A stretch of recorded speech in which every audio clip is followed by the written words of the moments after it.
Hello humans, I'm Batsy, and today, we're going to take a look at some cool interactions with the Create mod.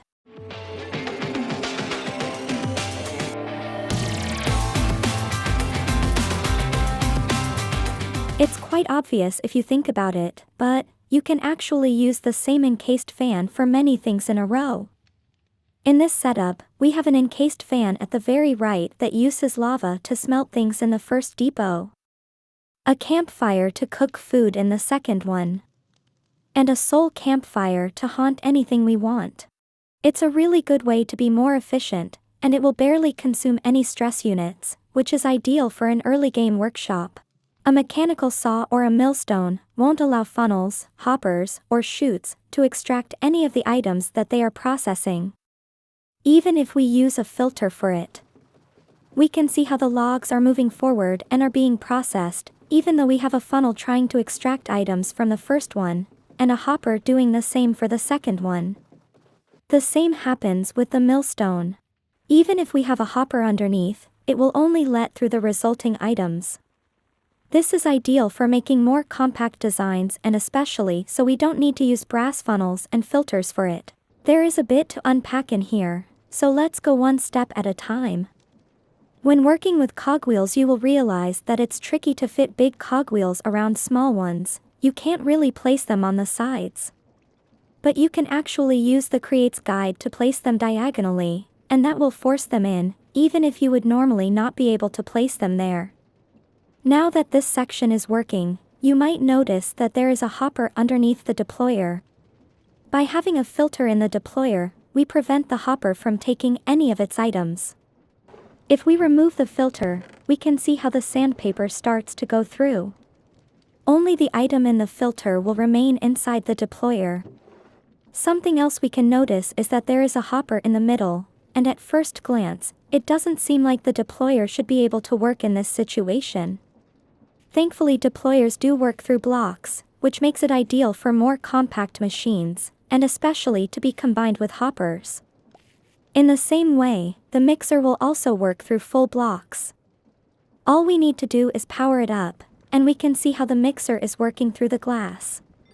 The glass is here so we are able to see the demonstration, but we can replace it with another block and it will still continue to spit andesite alloys. Something else to notice is that we can actually polish rose quartz straight from the ground, without having to place it in our offhand. In a similar way, we can have a mechanical press processing ingots directly from the ground, without the use of a belt or depot. So far this is all very useful, but there is even more stuff outside. Like this, for example. You can cover up the shaft of a cogwheel, which will prevent any connection from happening, and thus allow us to stack cogwheels in a row. That way we can speed up a machine with a much more compact setup. We can also use a wrench to uncover the shafts, in case we actually need that connection. I personally think this looks a whole lot better than messy cogwheels. This video sponsor is none other than my Ko-fi page. Here you will be able to see sneak peeks of the videos and projects I'm working on.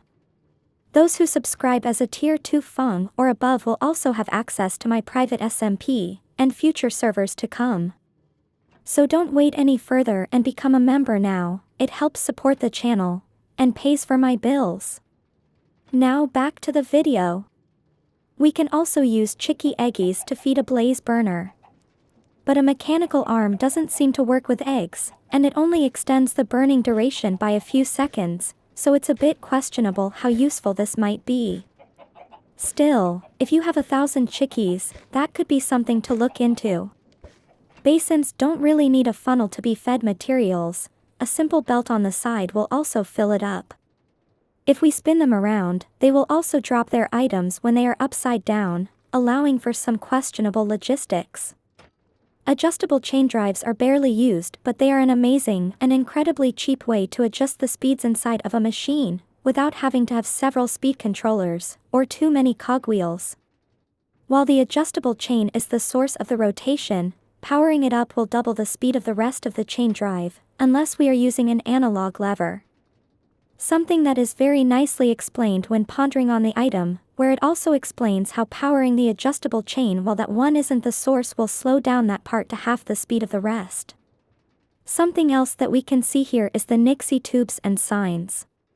Because there are more things that can display information from a display link than just the display boards. 𝐋𝐢𝐬𝐬 tubes are barely used because of their crafting cost, but they look amazing, and they can be colored with any of the dyes in the game. Signs also work with display links and are an incredibly more compact way of showing stocks and other information. These solutions are great, not only visually, but they also don't need any rotation, unlike the display boards, thus making them amazing for more compact designs. Portals will always be required, especially when Create needs blaze burners to produce the brass, but they are very ugly, are they not? Thankfully, the schematic cannon has a very peculiar functionality.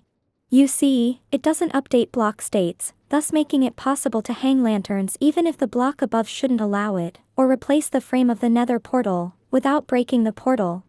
All we need to do is build the frame we want to use for the portal. In my case, I'm using some supports and campfires. We make a schematic out of it, and we place said schematic where the portal is.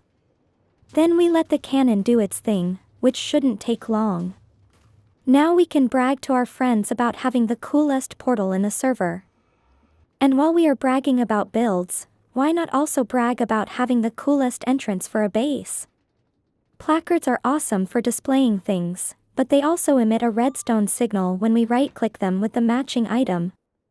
The placard also respects the name of the item, so we can make a personalized item with a name that no one knows, and use that as the key to our amazing dungeon. Of course, someone can also simply replace the item with something else and thus be able to access our secret base, but at that point they would also just mine through the door anyway.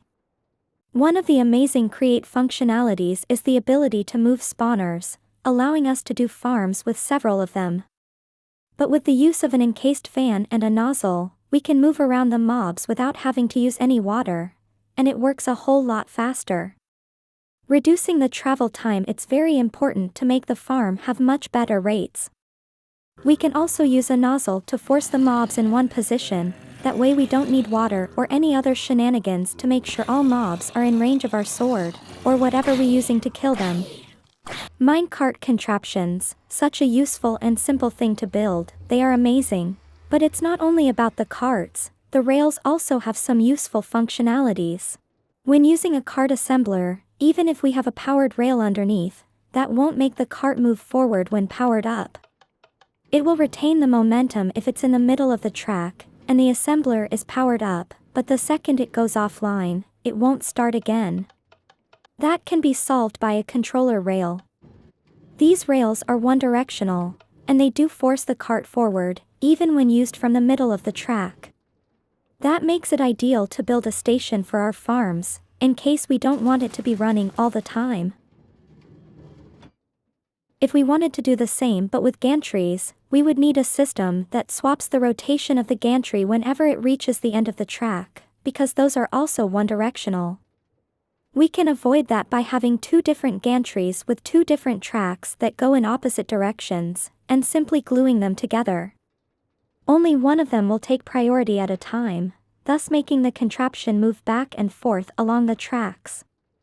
Something else to keep in mind is that the portable storage interface does actually work through full blocks, which can be useful for certain situations.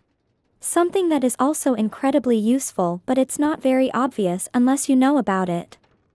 With a belt in our hands, we can right-click into another belt to extend it, or right-click with the wrench to shrink it. Something else that it's also not very obvious is the train tracks. It's well known that we can right-click on one end, and use that to place several blocks at the same time, which is the only way to make curves. That sometimes leaves the problem that only the middle section of the track has a hitbox, so we're going to fall on the sides. By having a block in our offhand, we can automatically place anything we want under the tracks. Now we won't fall down the bridge anymore. But there is something even cooler. We can use metal girders when building a curve, and that will place an amazing detail under the tracks so it actually looks like it's well supported. And yet another thing that isn't too obvious is the fact that every different bogie we use in a train will have its own separate inventory. Which is useful in case we don't want to remove every item from the train, maybe because we have different stations for different farms.